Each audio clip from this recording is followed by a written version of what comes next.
7,97,000 কোটি টাকার বাজেট ঘোষণা আজ। রাজস্ব লক্ষ্যমাত্রা 5.5 লাখ কোটি টাকা।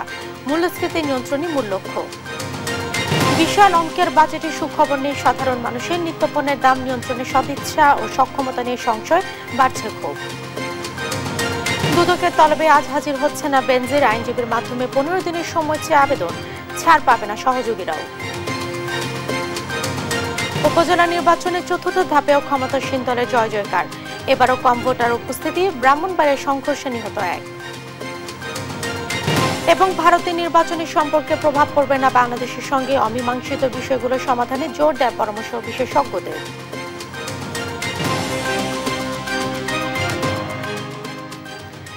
দেখছিলেন সংবাদ শিরোনাম। সংবাদ সকালের সঙ্গে আছে আমি জেসিকা বেদিন। শুরুতেই বাজেটের খবর।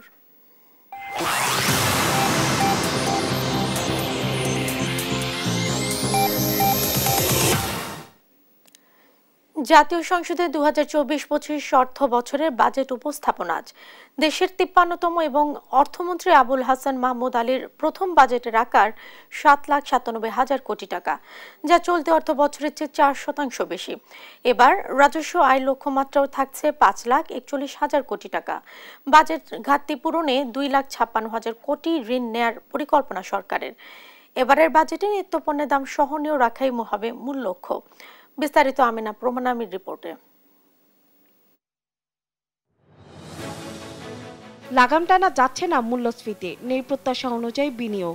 এরই মাঝে বড় ঘাটতি রেখে বাজেট ঘোষণা করছে সরকার।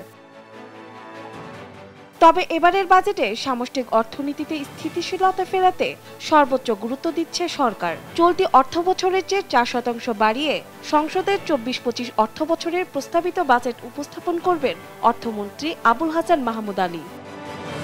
এবারের বাজেটের আকার হতে যাচ্ছে 7,97,000 কোটি টাকা, যেখানে উন্নয়ন ব্যয় বাবদ বরাদ্দ থাকছে 2,81,453 কোটি টাকা, যার মধ্যে বার্ষিক উন্নয়ন কর্মসূচি এডিপি পাচ্ছে 2,65,000 কোটি টাকা। এ বাজেটে রাজস্ব আদায়ের লক্ষ্যমাত্রা থাকছে প্রায় 5,45,400 কোটি টাকা। এর মধ্যে জাতীয় রাজস্ব বোর্ড এনবিআর এর মাধ্যমে সরকারের আদায়ের লক্ষ্য থাকবে 4,95,000 কোটি টাকা। লক্ষ্য অনুযায়ী রাজস্ব আদায় হলেও বড় অঙ্কের ঘাটতি থাকবে এ বাজেটে।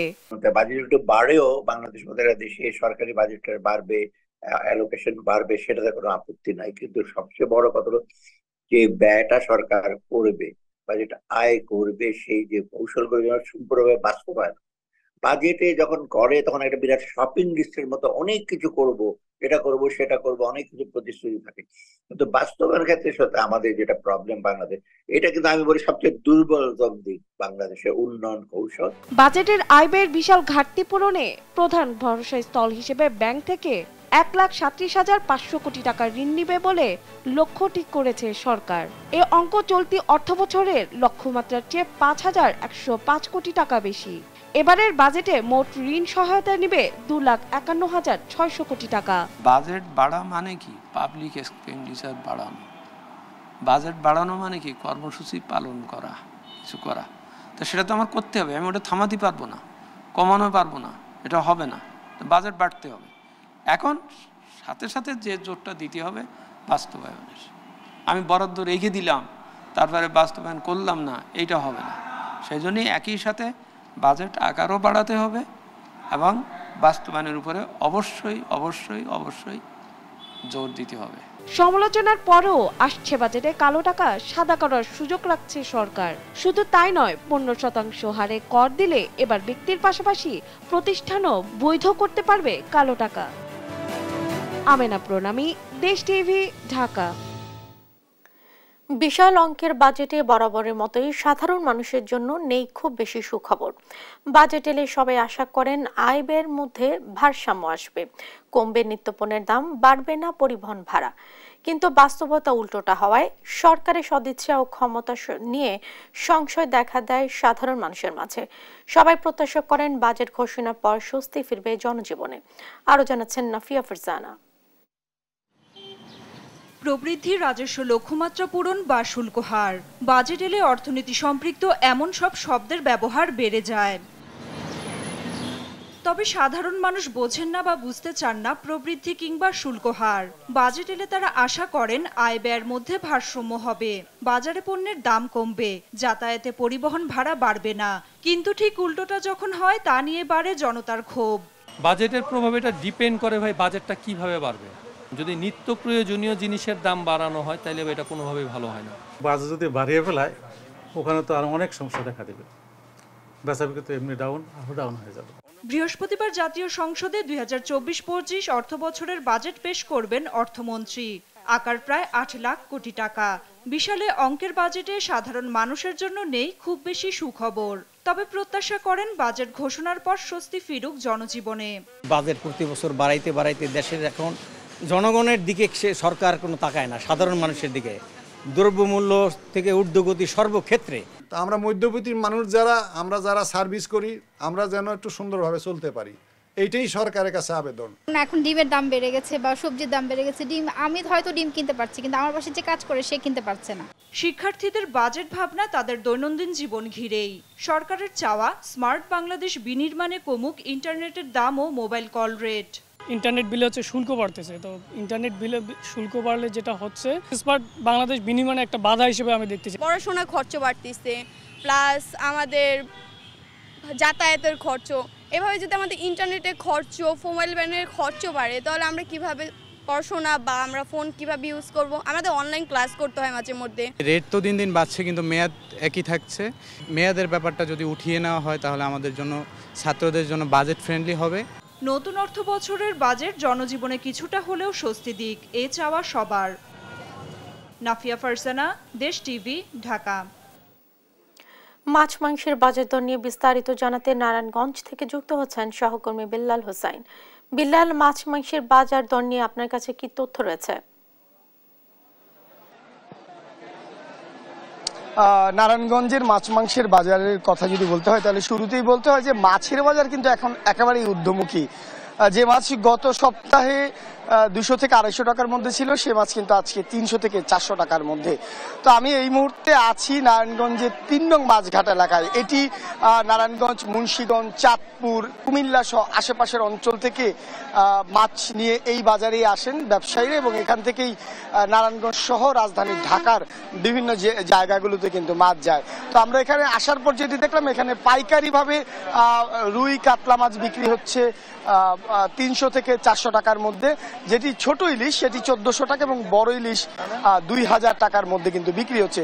এছাড়া বিভিন্ন ধরনের ছোট মাছগুলো এখানে কিন্তু 150 থেকে 250 টাকার মধ্যে বিক্রি হচ্ছে। তবে সবচেয়ে বেশি চাহিদা আসলে নিম্ন মধ্য শ্রেণীর আয়ের মানুষের, যে পাঙ্গাস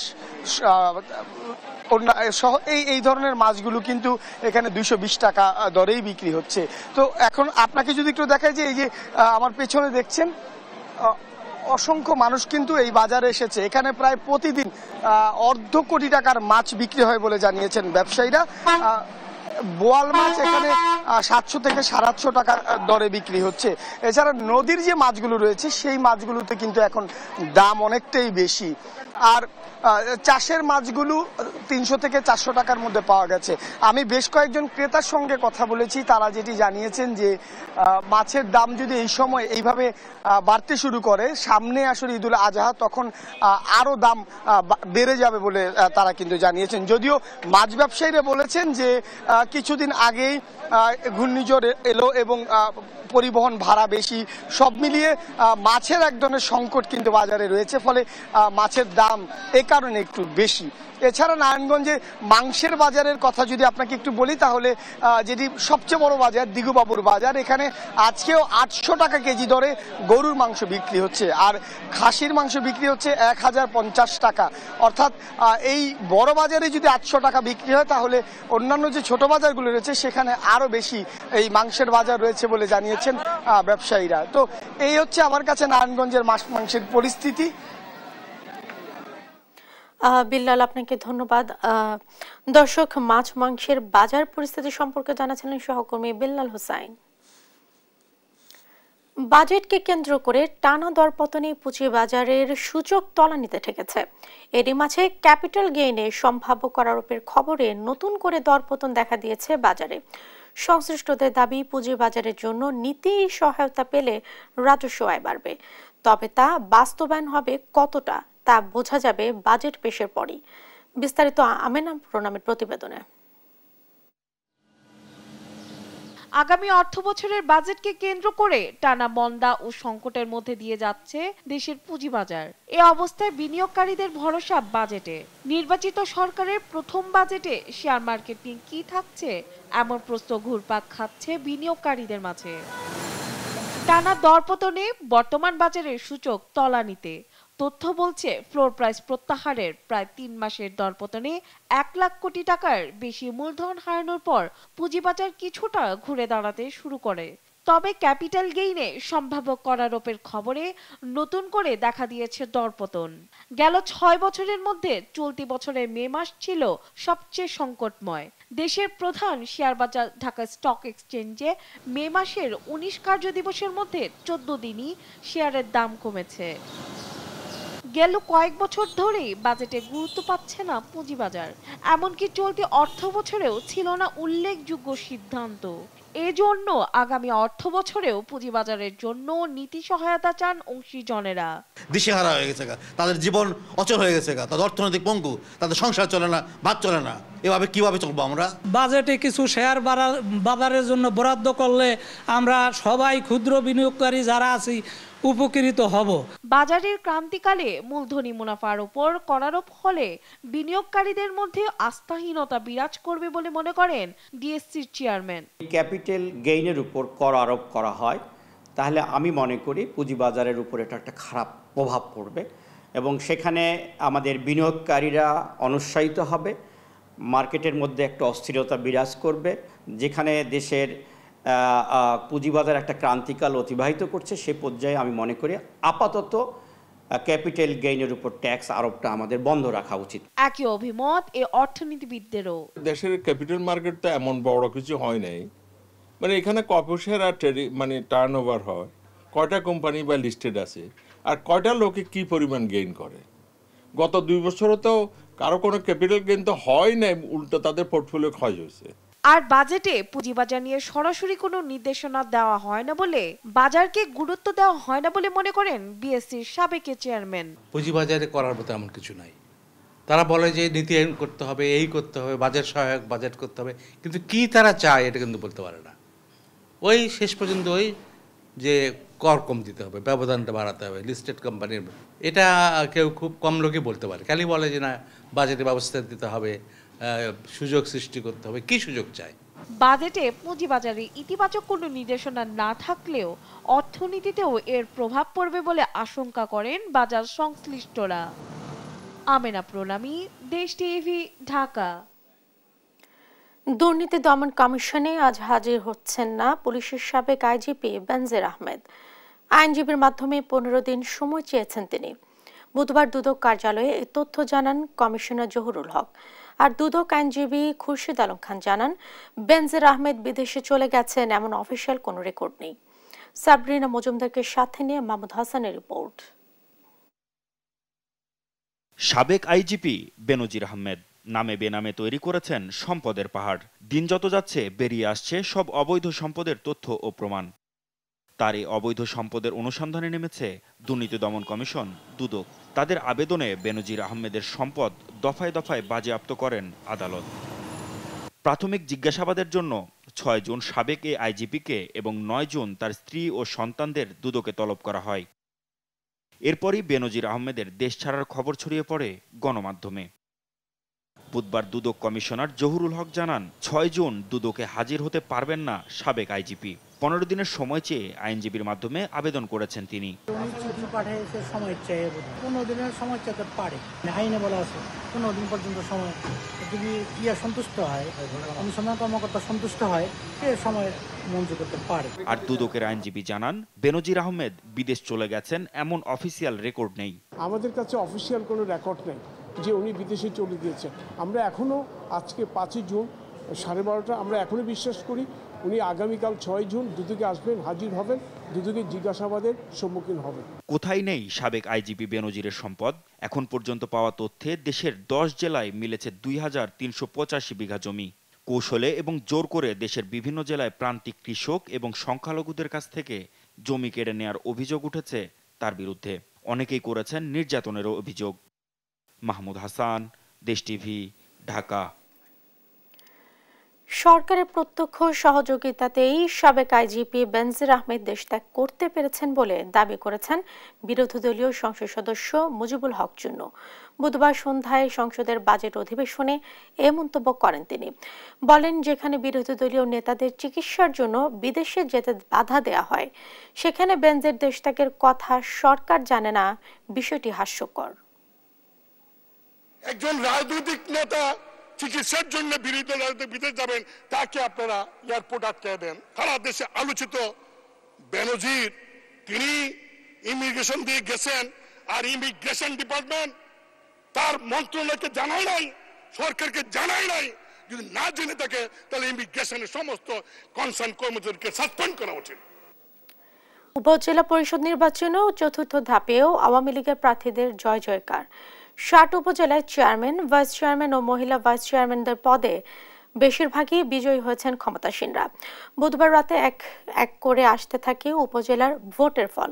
রাত 11:30 পর্যন্ত পাওয়া তথ্য মতে ৪৭টি উপজেলার ফলে দেখা গেছে জয়ী প্রার্থীরা সবাই আওয়ামী লীগের বিভিন্ন পর্যায়ের নেতাকর্মী। জয় পেয়ে উল্লাসে মেতে ওঠেন কর্মী সমর্থকরা। চতুর্থ ধাপে চেয়ারম্যান পদে 251, ভাইস চেয়ারম্যান পদে 265 এবং মহিলা ভাইস চেয়ারম্যান পদে 205 জন সহ মোট 721 জন প্রতিদ্বন্দ্বিতা করেন।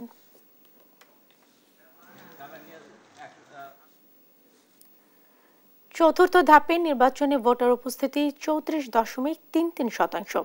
এমনটাই জানিয়েছেন প্রধান নির্বাচন কমিশনার কাজী হাবিবুল আওয়াল। বুধবার বিকেলে নির্বাচন কমিশন সচিবালয়ে গণমাধ্যমকে এ তথ্য দেন তিনি।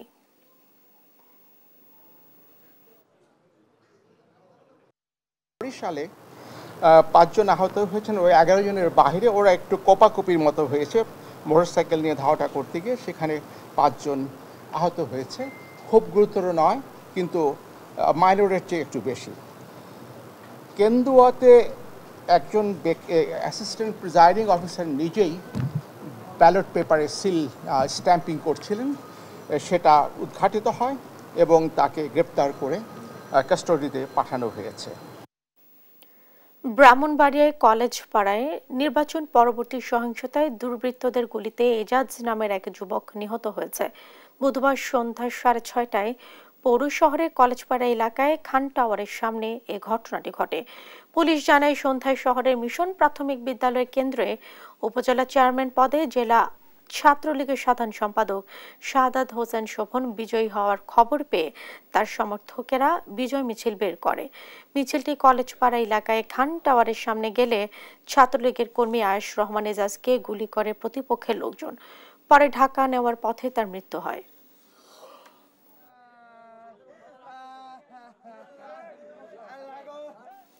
সংবাদ সকাল আরো থাকছে। পদ্মা সেতু হয়ে ঢাকার সঙ্গে রেলের রুট প্ল্যানে হতাশ যশোরবাসী। যাত্রা স্টেশন পরিবর্তন এবং ভাড়া কমানোর দাবি। এবারে ভারত প্রসঙ্গ। জোট গঠনের আলোচনার মধ্যে রাষ্ট্রপতি দ্রৌপদী মুর্মুর কাছে নিজের পদত্যাগপত্র জমা দিলেন ভারতীয় প্রধানমন্ত্রী নরেন্দ্র মোদী। তবে নতুন সরকার গঠন না হওয়া পর্যন্ত দায়িত্ব সামলাতে তাকে অনুরোধ জানান রাষ্ট্রপতি। ভারতীয় গণমাধ্যম বলছে, আগামী শনিবার টানা তৃতীয়বারের প্রধানমন্ত্রী হিসেবে শপথ নিতে যাচ্ছেন মোদী। নির্বাচনে বিজয়ী হওয়ায় নরেন্দ্র মোদীকে অভিনন্দন জানিয়েছেন প্রধানমন্ত্রী শেখ হাসিনা। লুৎফর কবিরের রিপোর্ট। লোকসভা নির্বাচনে কারা সরকার গঠন করবে এমন ধোঁয়াশার মাঝেই বুধবার হঠাৎ রাষ্ট্রপতি ভবনে ছুটে যান প্রধানমন্ত্রী নরেন্দ্র মোদী। সাক্ষাৎ করেন রাষ্ট্রপতি দ্রৌপদী মুর্মুর সঙ্গে। এরপরেই নিজের পদত্যাগপত্র জমা দেন তার হাতে। মোদীর পদত্যাগপত্র গ্রহণ করলেও নতুন সরকার গঠনের আগ পর্যন্ত দায়িত্ব চালিয়ে নেওয়ার অনুরোধ জানান রাষ্ট্রপতি। নির্বাচনের ফলাফল পর্যালোচনার জন্য বুধবার সকালের দিকে কেন্দ্রীয় মন্ত্রিসভার একটি বৈঠক হয়, যেখানে সভাপতিত্ব করেন নরেন্দ্র মোদী। বৈঠক পরবর্তী সরকার গঠনের বিষয়ে আলোচনা হয়। এনডিটিভি জানিয়েছে, বেলা 11:30টায় প্রধানমন্ত্রীর বাসভবনে বৈঠকটি শুরু হয়। এটি মোদীর দ্বিতীয় মেয়াদের সরকারের মন্ত্রিসভার শেষ বৈঠক। সবকিছু ঠিক থাকলে তৃতীয়বারের জন্য সরকার গঠন করতে চলছে বিজেপি নেতৃত্বাধীন এনডিএ জোট। একাধিক সূত্রের বরাতে ভারতীয় সংবাদ মাধ্যমগুলো শনিবার ৮ জুন প্রধানমন্ত্রী হিসেবে তৃতীয় মেয়াদে শপথ নিতে পারেন এমন খবর জানিয়েছে। তার আগেই পূর্ববর্তী সরকারের প্রধানমন্ত্রী হিসেবে সরে দাঁড়ালেন তিনি। লুৎফর কবির, নিউজ ডেস্ক, দেশ টিভি। ভারতের এবারের নির্বাচনে বাংলাদেশের সঙ্গে সম্পর্কে খুব একটা প্রভাব পড়বে না। দুই সরকারই পুরাতন হওয়ায় আগের মতোই সবকিছু স্বাভাবিক থাকবে। তবে বিশেষজ্ঞরা বলছেন বাংলাদেশ সরকারের উচিত হবে মোদী সরকারের কাছে অমীমাংসিত বিষয়গুলো সমাধানে জোর দেয়া। মাজহারুল ইসলামের রিপোর্টে বিস্তারিত। ভারতের লোকসভা নির্বাচন শেষ হওয়ার পর ফলাফল ঘোষণা করা হয় মঙ্গলবার। নির্বাচনে আবারও ক্ষমতায় ফিরছে বিজেপির নেতৃত্বাধীন এনডিএ জোট। এনডিএ জোট ক্ষমতায় ফিরলেও জনপ্রিয়তা কমেছে নরেন্দ্র মোদীর, আর অপ্রত্যাশিত ভালো ফল করেছেন কংগ্রেসের নেতৃত্বাধীন ইন্ডিয়া জোট।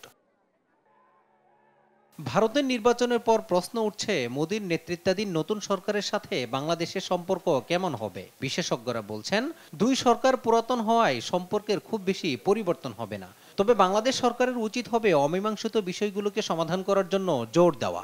কূটনীতিক ক্ষেত্রে বড় রকমের পরিবর্তন আসার সম্ভাবনা নাই এবং বাংলাদেশ সহ অন্যান্য যে প্রতিবেশী আমরা আছি আমাদের সাথে সম্পর্কে এই ইলেকশনের কারণে বড় রকমের কোনো পরিবর্তন আসবে বলে আমি মনে করি না।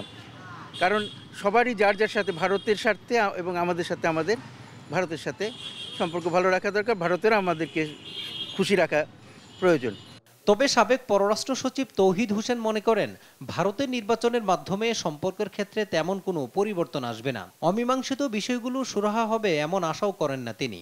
যেহেতু সরকার দুটো নতুন না কোনোটাই, ভারতের সরকার যদি নতুন হতো তাহলে একটা বলা যেত যে দেখা যাক যে ওরা কি করে, সেই সুযোগ আমার মনে হয় নাই, সেই সুযোগ নাই। কাজেই সার্বিকভাবে বাংলাদেশ ভারত সম্পর্ক যেভাবে চলছে আমার অনুমান সেটা সেভাবেই চলবে। এখানে বড় কোনো পরিবর্তন প্রত্যাশা করার আমি খুব আশাবাদী না যে আমরা যেসব সমস্যার কথা বহুদিন যাবৎ বলে আসছি এগুলো তালিকা বানিয়ে লাভ নেই, সেগুলির কোনোটাই জলদি সমাধান হয়ে যাবে এরকম মনে করি। তবে দুজনই বলছেন দুই দেশের সম্পর্ক আরও বাড়ানোর জন্য ভারত সরকারের উচিত তিস্তা সহ অমীমাংসিত বিষয়গুলো সুরাহা করা। মাজহারুল ইসলাম, দেশ টিভি, ঢাকা। পদ্মা সেতু রেল সংযোগ প্রকল্প বাস্তবায়নে আশায় বুক বেঁধেছিলেন যশোরবাসী, কিন্তু ঢাকার সাথে রুট প্ল্যান জটিলতায় এর সুফল পাওয়া নিয়ে শঙ্কায় তারা। অবিলম্বে এই সমস্যার সমাধান চান দক্ষিণাঞ্চলের মানুষ। ইন্দ্রজিৎ রায় তথ্য ছবিতে সালমা জাহানের ডেস্ক রিপোর্ট। অনেক চড়াই উতরাই পেরিয়ে খরস্রোতা পদ্মার বুকে মাথা উঁচু করে দাঁড়িয়েছে পদ্মা সেতু। এতে সড়ক যোগাযোগের পাশাপাশি যুক্ত হয়েছে রেলও, যা দক্ষিণাঞ্চলের মানুষের জন্য যোগাযোগ ও বাণিজ্যের জন্য আশীর্বাদ। কিন্তু ট্রেনে পদ্মা সেতু হয়ে ঢাকায় যাওয়ার জন্য নির্ধারণ করা হয়েছে যশোর সদরের পদ্মবিলা রেল স্টেশন, যার অবস্থান যশোরের মূল স্টেশন থেকে 15 কিলোমিটার, বেনাপোল থেকে 35, ঝিনাইদহ কোটচাঁদপুর স্টেশন থেকে 45 এবং চুয়াডাঙ্গা দর্শনা স্টেশন থেকে 60 কিলোমিটার দূরে। 15 থেকে 45 কিলোমিটার পথ পাড়ে দিয়ে পদ্মবিলা স্টেশনে যেতে এ অঞ্চলের যাত্রীদের সময় অপচয়ের পাশাপাশি বাড়ে দুর্ভোগও। আমরা রাতে বা সকালে জার্নির জন্য যশোর থেকেই যেতে চাই, যেটা আমাদের দুধদিয়া বা পদ্মবিল থেকে যেতে অনেক সমস্যার সম্মুখীন হতে হবে। আমরা রেল যোগাযোগ থেকে পরিপূর্ণ বিচ্ছিন্ন হচ্ছি, কারণ আমাদের যে উঠতে হবে 15 কিলোমিটার দূরে, 15 কিলোমিটার লাগেজ বাচ্চা কাচ্চা নিয়ে যেতে 400 টাকা খরচ এবং হ্যারাস। এই অঞ্চলের যাত্রীদের দাবি বেনাপোল থেকে ঢাকায় 2টি ট্রেন, দর্শনা থেকে যশোর হয়ে 2টি ট্রেন ও খুলনা থেকে যশোর ঈশ্বরদী যমুনা সেতু হয়ে অন্তত 1টি ট্রেন যুক্ত করতে হবে। সেই সঙ্গে টিকিটের মূল্য কমিয়ে ব্যবসায়ীদের জন্য আন্তনগর ট্রেনে যুক্ত করতে হবে মালবাহী বগিও। তাহলে অনেকেই আশা করেছিল যে অফিসও ঢাকায় যে করে ফিরে আসা যাবে, কিন্তু সে আশার ঘুরে গেল। ট্রেনের কানেক্টিভিটিটা বাড়ানোর জন্য এখানে বড় জংশন, বড় স্টেশন করে সেটার একটা ব্যবস্থা করতে হবে। যাত্রীদের অসুবিধার বিষয়ের সাথে একত্রতা জানিয়ে যশোর জংশন স্টেশন মাস্টার জানান, পদ্মবিলা রেল স্টেশন থেকে যাত্রা নির্ধারণ হবে এ অঞ্চলের মানুষের বড় ভোগান্তি। এতে পদ্মা সেতু রেল সংযোগ প্রকল্পে সুফল পাওয়া নিয়ে উঠবে প্রশ্ন। এখান থেকে যদি চিত্রা বা সুন্দরবন ট্রেনে উঠতে হয় তাহলে পদ্মবিলা স্টেশনে যেয়ে তারপরে উঠতে হবে। যশোর স্টেশন থেকে পদ্মবিলার দূরত্ব 14 কিলোমিটার। এই ভ্রমণ করতে গেলে ব্যাগেজ নিয়ে আবার পদ্মবিলা স্টেশনে বাই রোডে যে আবার ট্রেনে ওঠা সত্যি একটা দুষ্কর ব্যাপার। পরিকল্পিতভাবে স্টেশন তৈরি করে ভোগান্তি কমানোর দাবি যশোরবাসীর। নিউজ ডেস্ক, দেশ টিভি। মানিকগঞ্জে শুরু হচ্ছে প্রকল্প টোকাই। এর আওতায় ইউনিয়ন পর্যায়ে করা হবে বর্জ্য ব্যবস্থাপনা। পৌরসভার মতো গ্রামে গ্রামে হবে বর্জ্য সংগ্রহ, ব্যবস্থাপনা এবং রিসাইকেল। গ্রামের মানুষ এসব পাবে বিনা টাকায়। সহকর্মী আব্দুল আলিমের পাঠানো তথ্য ছবিতে ফারজান ইসলামের রিপোর্ট। মানিকগঞ্জে পৌরসভার মতো উপজেলা পর্যায়েও বর্জ্য ব্যবস্থাপনার আধুনিক সুবিধা। সম্প্রতি উপজেলা পরিষদের উন্নয়ন প্রকল্পের আওতায় নেওয়া হয়েছে এমনই এক উদ্যোগ, যার নাম দেয়া হয়েছে টোকাই। এই প্রকল্পের মাধ্যমে পরিবেশের দূষণ রোধে ইউনিয়ন ভিত্তিক স্থাপন হবে ডাম্পিং স্টেশন। বর্জ্য সংগ্রহে কাজ করবে পরিবহন টোকাই। প্রান্তিক জনগণকে এই সেবা দেয়া হবে সম্পূর্ণ বিনামূল্যে। জেলার প্রতিটি উপজেলায় বর্জ্য সংগ্রহে কাজ করবে অন্তত 400 স্বেচ্ছাসেবী। তাদের সংগ্রহ করা প্লাস্টিক বর্জ্য রিসাইকেলের পাশাপাশি পচনশীল বর্জ্য ব্যবহার হবে জৈব সার হিসেবে। আমাদের সাথে সংযুক্ত হয়েছে FAO, বিশ্ব খাদ্য সংস্থা। ওনাদের সাথে সমন্বয় করে আমরা একটা ক্যাম্পেইন আজকে থেকেই শুরু করছি, যেটা আগামী 1 বছর রান করবে। প্লাস্টিক বর্জ্য এবং পচনশীল বর্জ্য আলাদাভাবে কালেক্ট করব, যে কারণে আমার প্লাস্টিক দূষণটাকে আমি যদি ইভেন ডাম্পিং গ্রাউন্ডেও আমার প্লাস্টিক বর্জ্যটাকে যখন আমি আলাদাভাবে বেড়া দিয়ে রেখে দিব, তখন কিন্তু এই পরিবেশ দূষণটা অনেকটাই কমে যাবে। ক্লিন মানিকগঞ্জ, গ্রিন মানিকগঞ্জ, গর্ব আমরা সবাই মিলে। এই প্রতিপাদ্যে প্রকল্প উদ্বোধন করেন জেলা প্রশাসক, জানান বিভিন্ন পরিকল্পনার কথা। আমাদের বেঁচে থাকার জন্য কিন্তু পরিবেশটা নির্মল সাবলীন রাখাতে হবে, সে লক্ষ্যে আমাদের কাজ করতে হবে। তো এই সুন্দর পরিবেশ রাখার জন্য আমাদের সৃষ্ট কর্ম দ্বারা যেন পরিবেশ ক্ষতিগ্রস্ত না হয়, সেটি নিশ্চিত করার লক্ষ্যে মানুষের মাঝে সচেতনতা সৃষ্টি করা এবং বজ্র ব্যবস্থাপনা যে সুষ্ঠু প্রয়োগ ব্যবস্থাপনা সেটা নিশ্চিত করার লক্ষ্যে জেলা প্রশাসন মানিকগঞ্জ ইতিমধ্যে শ্যামল নীলনদীতে মানিকগঞ্জে একটি উদ্ভাবনী উদ্যোগ সেটি গ্রহণ করেছে। বিনামূল্যে জেলা প্রশাসনের এমন উদ্যোগকে স্বাগত জানিয়েছেন জেলার সচেতন মহল। নিউজ ডেস্ক, দেশ টিভি। পদ্মা সেতু রেল সংযোগ প্রকল্প বাস্তবায়নে আশায় বুক বেঁধেছিলেন যশোরবাসী, কিন্তু ঢাকার সাথে রুট প্ল্যান জটিলতায় এর সুফল পাওয়া নিয়ে শঙ্কায় তারা। অবিলম্বে এর সমস্যার সমাধান চান দক্ষিণাঞ্চলের মানুষ। ইন্দ্রজিৎ রায়ের তথ্য ছবিতে সালমা জাহানের ডেস্ক রিপোর্ট। অনেক চড়াই উতরাই পেরিয়ে খরস্রোতা পদ্মার বুকে মাথা উঁচু করে দাঁড়িয়েছে পদ্মা সেতু। এতে সড়ক যোগাযোগের পাশাপাশি যুক্ত হয়েছে রেলও, যা দক্ষিণাঞ্চলের মানুষের জন্য যোগাযোগ ও বাণিজ্যের জন্য আশীর্বাদ। কিন্তু ট্রেনে পদ্মা সেতু হয়ে ঢাকায় যাওয়ার জন্য নির্ধারণ করা হয়েছে যশোর সদরের পদ্মবিলা রেল স্টেশন, যার অবস্থান যশোরের মূল স্টেশন থেকে 15 কিলোমিটার, বেনাপোল থেকে 35, ঝিনাইদহ কোটচাঁদপুর স্টেশন থেকে 45 এবং চুয়াডাঙ্গা দর্শনা স্টেশন থেকে 60 কিলোমিটার দূরে। 15 থেকে 45 কিলোমিটার পথ পাড়ি দিয়ে পদ্মবিলা স্টেশনে যেতে এই অঞ্চলের যাত্রীদের সময় অপচয়ের পাশাপাশি বাড়ে দুর্ভোগ। আমরা রাতে বা সকালে জার্নির জন্য যশোর থেকেই যেতে চাই, যেটা আমাদের দুধদিয়া বা পদ্মবিল থেকে যেতে অনেক সমস্যার সম্মুখীন হতে হবে। আমরা রেল যোগাযোগ থেকে পরিপূর্ণ বিচ্ছিন্ন হচ্ছি, কারণ আমাদের যে উঠতে হবে 15 কিলোমিটার দূরে, 15 কিলোমিটার লাগেজ বাচ্চা কাচ্চা নিয়ে যেতে 400 টাকা খরচ এবং হ্যারাস। এই অঞ্চলের যাত্রীদের দাবি বেনাপোল থেকে ঢাকায় 2টি ট্রেন, দর্শনা থেকে যশোর হয়ে 2টি ট্রেন ও খুলনা থেকে যশোর ঈশ্বরদী যমুনা সেতু হয়ে অন্তত 1টি ট্রেন যুক্ত করতে হবে। সেই সঙ্গে টিকিটের মূল্য কমিয়ে ব্যবসায়ীদের জন্য আন্তনগর ট্রেনে যুক্ত করতে হবে মালবাহী বগিও। তাহলে অনেকেই আশা করেছিল যে অফিসও ঢাকায় যে করে ফিরে আসা যাবে, কিন্তু সে আশার গুণে ভালো। ট্রেনের কানেক্টিভিটিটা বাড়ানোর জন্য এখানে বড় জংশন, বড় স্টেশন করে সেটার একটা ব্যবস্থা করতে হবে। যাত্রীদের অসুবিধার বিষয়ের সাথে একত্রতা জানিয়ে যশোর জংশন স্টেশন মাস্টার জানান, পদ্মবিলা রেল স্টেশন থেকে যাত্রা নির্ধারণ হবে এই অঞ্চলের মানুষের বড় ভোগান্তি। এতে পদ্মা সেতু রেল সংযোগ প্রকল্পের সুফল পাওয়া নিয়ে উঠবে প্রশ্ন। এখান থেকে যদি চিত্রা বা সুন্দরবন ট্রেনে উঠতে হয়, তাহলে পদ্মবিলা স্টেশনে যেয়ে তারপরে উঠতে হবে। যশোর স্টেশন থেকে পদ্মবিলার দূরত্ব 14 কিলোমিটার। এই ভ্রমণ করতে গেলে ব্যাগেজ নিয়ে আবার পদ্মবিলা স্টেশনে বাই রোডে যে আবার ট্রেনে ওঠা সত্যি একটা দুষ্কর ব্যাপার। পরিকল্পিতভাবে স্টেশন তৈরি করে ভোগান্তি কমানোর দাবি যশোরবাসীর। নিউজ ডেস্ক, দেশ টিভি। মানিকগঞ্জে শুরু হচ্ছে প্রকল্প টোকাই। এর আওতায় ইউনিয়ন পর্যায়ে করা হবে বর্জ্য ব্যবস্থাপনা। পৌরসভার মতো গ্রামে গ্রামে হবে বর্জ্য সংগ্রহ, ব্যবস্থাপনা এবং রিসাইকেল। গ্রামের মানুষ এসব পাবে বিনা টাকায়। সহকর্মী আব্দুল আলিমের পাঠানো তথ্য ছবিতে ফারজান ইসলামের রিপোর্ট। মানিকগঞ্জে পৌরসভার মতো উপজেলা পর্যায়েও বর্জ্য ব্যবস্থাপনার আধুনিক সুবিধা। সম্প্রতি উপজেলা পরিষদের উন্নয়ন প্রকল্পের আওতায় নেওয়া হয়েছে এমনই এক উদ্যোগ, যার নাম দেয়া হয়েছে টোকাই। এই প্রকল্পের মাধ্যমে পরিবেশের দূষণ রোধে ইউনিয়ন ভিত্তিক স্থাপন হবে ডাম্পিং স্টেশন। বর্জ্য সংগ্রহে কাজ করবে পরিবহন টোকাই। প্রান্তিক জনগণকে এই সেবা দেয়া হবে সম্পূর্ণ বিনামূল্যে। জেলার প্রতিটি উপজেলায় বর্জ্য সংগ্রহে কাজ করবে অন্তত 400 স্বেচ্ছাসেবী। তাদের সংগ্রহ করা প্লাস্টিক বর্জ্য রিসাইকেলের পাশাপাশি পচনশীল বর্জ্য ব্যবহার হবে জৈব সার হিসেবে। আমাদের সাথে সংযুক্ত হয়েছে এফএও, বিশ্ব খাদ্য সংস্থা।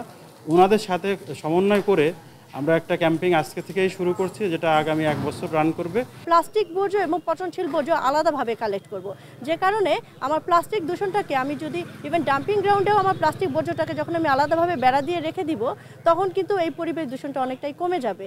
ক্লিন মানিকগঞ্জ, গ্রিন মানিকগঞ্জ, গর্ব আমরা সবাই মিলে। এই প্রতিপাদ্যে প্রকল্প উদ্বোধন করেন জেলা প্রশাসক, জানান বিভিন্ন পরিকল্পনার কথা। আমাদের বেঁচে থাকার জন্য কিন্তু পরিবেশটা নির্মল সাবলীন রাখাতে হবে, সে লক্ষ্যে আমাদের কাজ করতে হবে। তো এই সুন্দর পরিবেশ রাখার জন্য আমাদের সৃষ্ট কর্ম দ্বারা যেন পরিবেশ ক্ষতিগ্রস্ত না হয় সেটি নিশ্চিত করার লক্ষ্যে মানুষের মাঝে সচেতনতা সৃষ্টি করা এবং বজ্র ব্যবস্থাপনার যে সুষ্ঠু প্রয়োগ ব্যবস্থাপনা সেটা নিশ্চিত করার লক্ষ্যে জেলা প্রশাসন মানিকগঞ্জ ইতিমধ্যে শ্যামল নিম্নবর্তী মানিকগঞ্জে একটি উদ্ভাবনী উদ্যোগ সেটি গ্রহণ করেছে। বিনামূল্যে জেলা প্রশাসনের এমন উদ্যোগকে স্বাগত জানিয়েছেন জেলার সচেতন মহল। নিউজ ডেস্ক, দেশ টিভি। ঘূর্ণিঝড় রিমালে বান্দরবানে মিলনছড়িতে দেবে গেছে বেইলি ব্রিজ। এতে চরম বিপাকে পড়েছেন স্থানীয়রা। যোগাযোগ বিচ্ছিন্ন 2 উপজেলা। সড়কে পণ্য সরবরাহ সহ যাতায়াতে ভোগান্তি পোহাতে হচ্ছে ব্যবসায়ীদের। সহকর্মী আবুল বাশার নয়নে পাঠানো তথ্য ছবিতে আপন উপর রিপোর্ট। ঘূর্ণিঝড় রিমালে ভীষণভাবে ক্ষতিগ্রস্ত হয় বান্দরবানের রুমা থানচি সড়কের এই সেতুটি। মিলনছড়ির এই বেইলি সেতুতে মাটি সরে দেখা দেয় ফাটল। সেতুটি সংস্কারের জন্য সাময়িকভাবে বন্ধ করে দেওয়া হয় যান চলাচল। 1 সপ্তাহ পেরিয়ে গেলেও হয়নি সংস্কার। এতে বড় বিপাকে পড়েছেন স্থানীয়রা। যে ব্রিজটা ভেঙে গেছে, আমরা যাতায়াত করতে পারছি না। আমরা গাড়ির যারা ড্রাইভার আছি আমরাও নিজেরা কষ্ট পাচ্ছি, আমরা কোনো দিকে ভাড়া মারতে পারতেছি না। ব্রিজটা দ্রুত তাড়াতাড়ি ঠিক হয় তাহলে জনস্বার্থে অনেক ভালো হবে আর চাষিদের জন্য অনেক ভালো হবে। সেতু ভেঙে যাওয়ায় পণ্য পরিবহনে পোহাতে হচ্ছে চরম ভোগান্তি। এতে ক্ষতিগ্রস্ত হচ্ছেন ব্যবসায়ীরা। পাহাড়ে উৎপাদিত ফসল ও ফলফলাদি পরিবহনে গুনতে হচ্ছে দ্বিগুণেরও বেশি অর্থ। আমরা এই ব্রিজ ভাঙার জন্য মাল লুট করতে অনেক কষ্ট পাইছি। মাল অনেকগুলো ওখানে আছে, মাল নষ্ট হয়েছে। ব্রিজটা আগে ছিল, আমরা তো আগে ব্রিজ থেকে চলে গেছিলাম।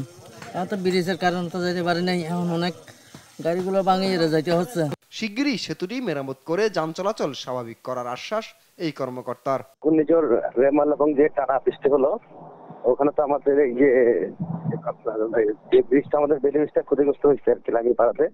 এটা আমাদের পক্ষে সাবজেক্ট হিসেবে মেনটেন করে আর কি। ইতিমধ্যে ওনারা কাজ শুরু করেছেন, তা আমরা কন্টিনিউয়াস যোগাযোগ রাখছি। তো আশা করছি আমরা আর হয়তো 3-4 দিনের মধ্যে যোগাযোগ স্থাপন করতে পারবো। সেতুটি মেরামত করে দ্রুত ভোগান্তি লাঘবের দাবি স্থানীয়দের। নিউজ ডেস্ক, দেশ টিভি।